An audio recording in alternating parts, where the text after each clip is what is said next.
ചേട്ടാ, ഞാൻ 500 പേജുള്ള ഒരു നീണ്ട നോവൽ എഴുതിയിട്ടുണ്ട്. 500 പേജില? എന്താണ് കഥ? അത് ആദ്യത്തെ പേജില് ഒരു രാജാവ് കുതിരപ്പുറത്ത് കാട്ടിലോട്ട് പോണം. ഓക്കെ. അവസാനത്തെ പേജില് രാജാവ് അതേ കുതിരപ്പുറത്ത് കാട്ടിലെത്തി. നടുക്കത്തെ പേജിലൊക്കെ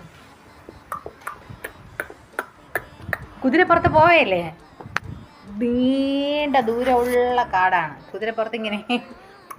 ശരി ശരി. രാത്രിയുള്ള ഗുളി കഴിച്ചില്ല ഇന്നലെ? ഇല്ല. ഒരു കാര്യം ചെയ്യും, രാത്രിയുള്ള ഗുളിയെ കഴിച്ചിട്ട് ഇതേ രാജാവ് ആനപ്പുറത്ത് വരുന്ന ഒരു കഥ എഴുതും. ഓക്കെ, അത് നല്ല ഐഡിയ. ആനയുടെ സൗണ്ട് എങ്ങനെയാണ്? എന്ത് വിധി